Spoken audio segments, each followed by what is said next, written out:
Hello everyone, welcome back to my channel home wise by Leena. आप अपने kitchen और pantry को ऑर्गेनाइज रखने में कंटेनर्स का बहुत बड़ा रोल होता है। हम पैंट्री में कई सारी चीज़ों को स्टोर करते हैं, जैसे कि दाल, चावल, स्नैक आइटम, स्पाइसेस और बहुत कुछ। इन सारी चीज़ों को अच्छे से स्टोर करने के लिए आपको अच्छे क्वालिटी के कंटेनर्स अपने पैंट्री में यूज़ करना बहुत ही ज़रूरी होता है। आजकल मार्केट में huge variety of containers available है, ऑनलाइन भी और ऑफलाइन भी। अलग अलग साइज़, शेप और मटेरियल्स के कंटेनर्स आपको आसानी से मार्केट में या ऑनलाइन मिल जाते हैं। अगर आप सही कंटेनर्स परचेस नहीं करते हैं, पैसे वेस्ट होने के चांसेस बहुत ज़्यादा होते हैं। आपको राइट कंटेनर चूज़ करना बहुत ही डिफ़िकल्ट हो जाता है। इसके लिए आज की वीडियो में इन्हीं सभी प्रॉब्लम्स का सॉल्यूशन मैं आपको देने वाली हूँ, इसलिए आपको वीडियो को एंड तक ज़रूर देखना होगा। उसमें कुछ मैं आपको टिप्स बताऊँगी। अगर आप भी इस टिप को ध्यान में रखते हुए अपनी पैंट्री के अवेलेबल स्पेस और आपकी ज़रूरत के हिसाब से कंटेनर्स परचेस करते हैं, तो आपकी भी पैंट्री मेरे पैंट्री की तरह well organize, neat and beautiful दिखेगी। तो ज़्यादा वक्त न लेते हुए शुरू करते हैं आज का वीडियो। आप कोई भी कंटेनर खरीदने से पहले अपने कैबिनेट की मेजरमेंट ज़रूर कर ले। उसकी लेंथ, हाइट, विड्थ सब कुछ मेजर कर ले, उसके बाद ही कोई नया कंटेनर परचेज करें। अगर आप ऐसे करते हैं तो उसी के अकॉर्डिंग आप अपने कंटेनर्स की हाइट चूज़ कर पाते हैं। तो आप परफेक्टली जिस हाइट के कंटेनर्स आपके कैबिनेट में फिट होंगे, उन्हीं कंटेनर्स को आप परचेस कर पाएंगे।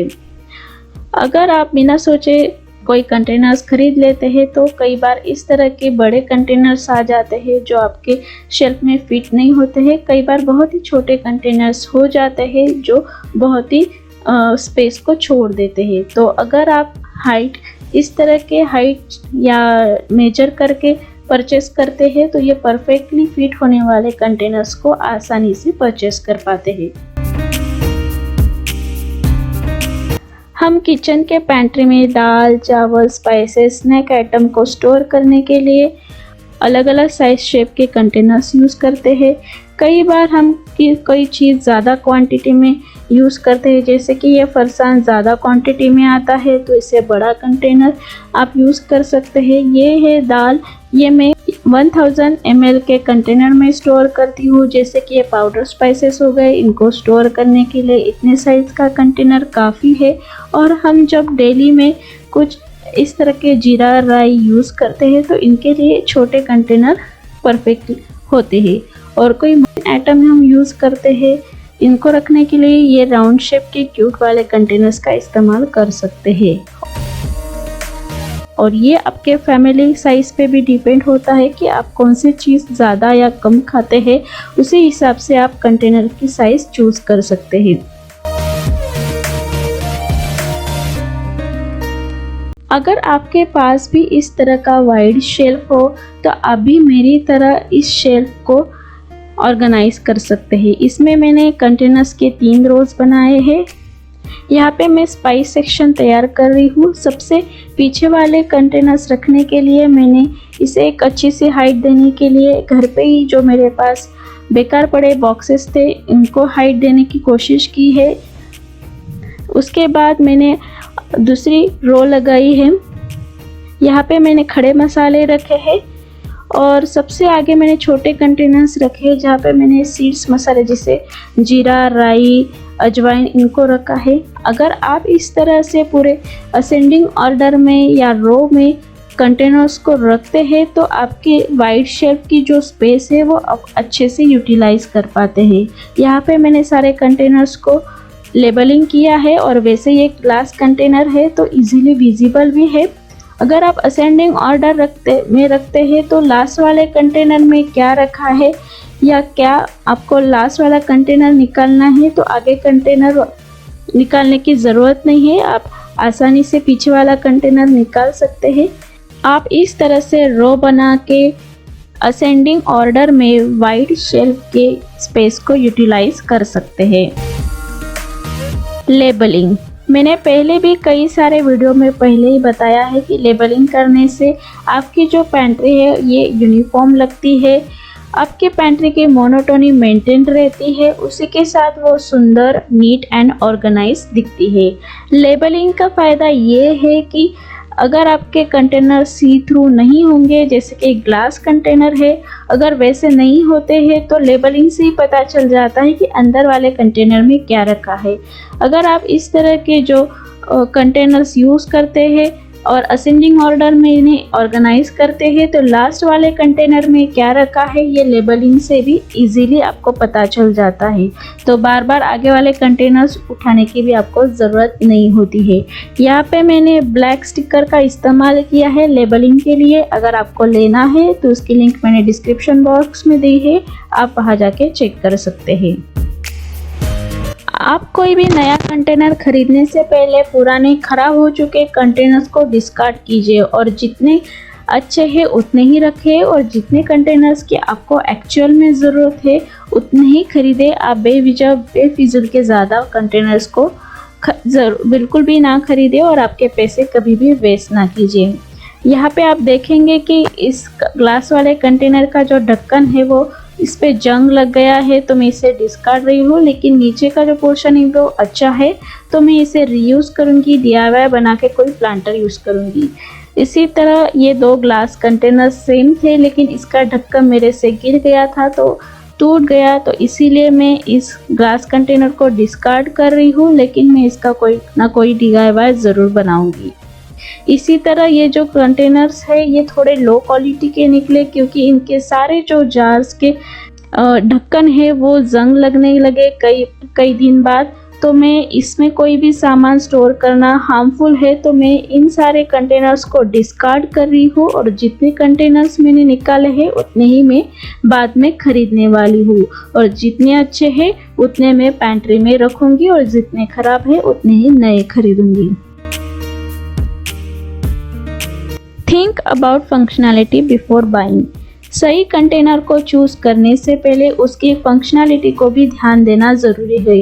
कोई कंटेनर सिर्फ दिखने में अच्छा है, जैसे कि ये ग्लास कंटेनर दिखने में बहुत ही सुंदर है, लेकिन आप इन्हें फ्रिज में नहीं रख सकते, क्योंकि फ्रीज़र में आप इसे रखेंगे तो इसमें बर्फ़ जमा होने के बाद टूटने के चांसेस है। तो इसके बजाय आप इस तरह के जो टपरवेयर के प्लास्टिक ड्यूरेबल कंटेनर्स आते हैं उनका इस्तेमाल फ्रीज़र में चीज़ों को स्टोर करने के लिए यूज़ कर सकते हैं। तो कोई भी कंटेनर खरीदने से पहले उसकी फंक्शनैलिटी ज़रूर चेक करें। मेरे पास पहले ये स्टील के राउंड शेप के कंटेनर्स थे, तो ये राउंड शेप के कंटेनर्स रखने के लिए आपको ज़्यादा जगह लगती है एज़ कम्पेयर टू स्क्वायर और रेक्टेंगुलर शेप के कंटेनर्स को रखने के लिए।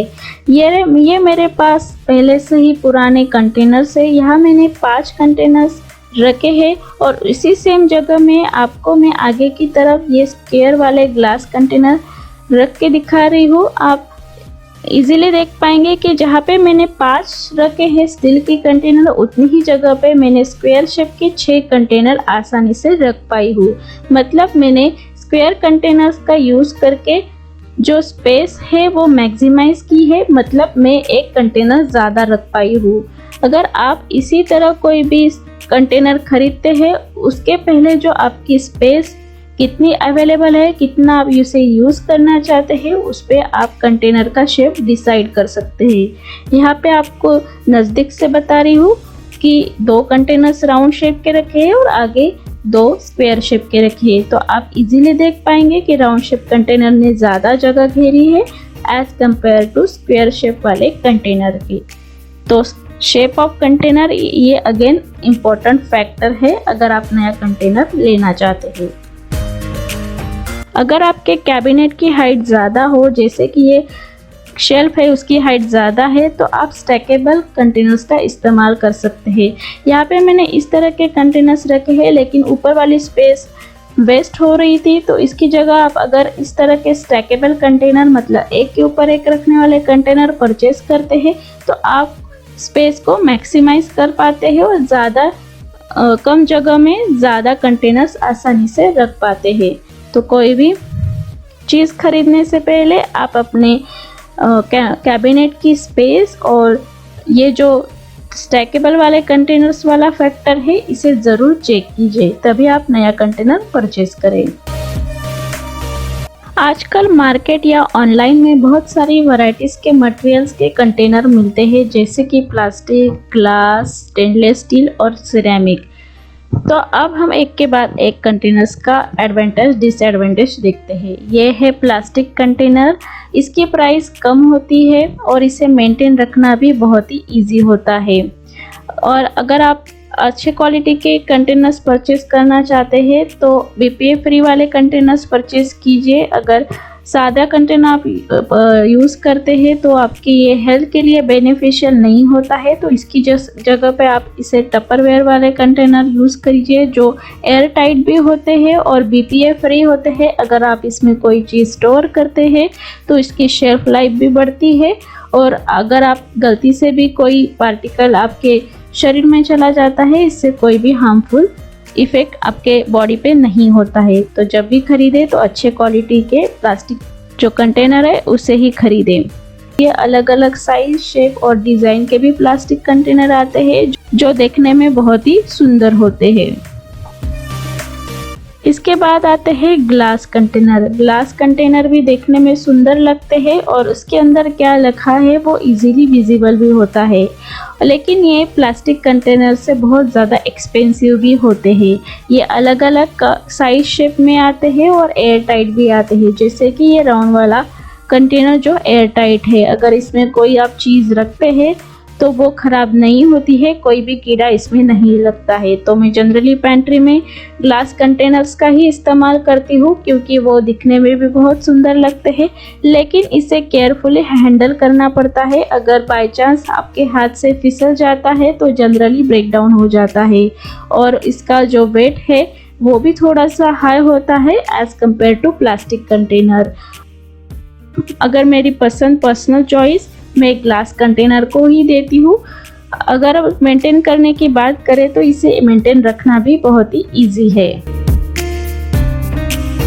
इसके बाद आता है स्टील कंटेनर। ये बहुत ही एक्सपेंसिव होते हैं as compare to plastic container, but इसे मेंटेन रखना बहुत ही इजी होता है और ये ड्यूरेबल भी होते हैं। इसका ड्रॉबैक यही है कि इसके अंदर क्या चीज़ रखी है ये आपको बाहर से विजिबल नहीं होता है। इसके लिए आपको प्रॉपरली लेबल लगाने पड़ते हैं कि अंदर कौन सी चीज़ रखी है, और ये थोड़े से आउटडेटेड हो चुके हैं। और ये जनरली राउंड शेप में ही आते हैं और जगह भी ज़्यादा घेरते हैं। स्क्वायर शेप पे भी आते हैं, लेकिन उसके जो ऑप्शंस है वो बहुत ही कम अवेलेबल है। इसे मेंटेन करना हो तो सिंपली आपको घिस के आप इसे इजीली साफ कर सकते हैं, तो मेंटेनेंस भी इसका इजी है। तो ये है लास्ट वाले सिरेमिक कंटेनर्स। ये देखने में बहुत ही सुंदर होते हैं, लेकिन ये जनरली एयर टाइट नहीं आते हैं, तो इनमें सिर्फ आपको ड्राई आइटम्स ही रखना पड़ता है। फिलहाल ऑनलाइन एयर टाइट के सिरेमिक कंटेनर्स भी मिलते हैं, लेकिन वो बहुत ही एक्सपेंसिव होता है। इसका डिसएडवांटेज ये है कि इसे केयरफुली हैंडल करना पड़ता है। अगर बाय चांस इसका कोई ढक्कन गिर जाए तो ये ब्रेक डाउन हो जाता है। सिर्फ एक ही ढक्कन ही गिरने से ब्रेक डाउन होता है तो पूरा आपका कंटेनर वेस्ट हो जाता है, तो इसे मेंटेन रखना थोड़ा डिफ़िकल्ट हो जाता है। और ये सुंदर साइज, शेप, कलर में आपको मिलते हैं, बहुत ही डेलिकेट भी होते हैं। तो आपकी ये पर्सनल चॉइस होगी कि कौन से कंटेनर, किस टाइप के कंटेनर्स आपको परचेस करना है। इसके बाद आते हैं ग्रुप दी कंटेनर। यहाँ पे मैंने दाल वाले लेंटिल सेक्शन को एक ग्रुप बनाया है, वैसे ही स्पाइस वाले सेक्शन को मैंने एक ग्रुप बना के अलग अलग साइज के कंटेनर्स रखे हैं और सेपरेट कैबिनेट में रखा है। आप इस तरह से ग्रुप बना लीजिए और कंटेनर को और अपने पैंट्री को ऑर्गेनाइज कीजिए, ये बहुत ही सुंदर लगता है। तो आप अपनी अवेलेबल स्पेस के हिसाब से और अपने नीड के हिसाब से अगर कंटेनर्स चूज़ करेंगे, राइट कंटेनर चूज़ करेंगे तो आपके लिए बहुत ही अच्छा होगा। अगर आप चैनल पे नए हैं तो मेरे channel home wise by Leena को ज़रूर सब्सक्राइब कीजिए। वीडियो अच्छा लगा तो उसे लाइक कीजिए, अपने फैमिली फ्रेंड्स के साथ शेयर कीजिए, और आपको कुछ सजेशन देना हो या वीडियो अच्छा लगा हो तो मुझे कमेंट सेक्शन में ज़रूर लिखकर बता सकते हैं। तो फिर मिलेंगे आने वाले हफ्ते में एक नई वीडियो के साथ। Till then bye.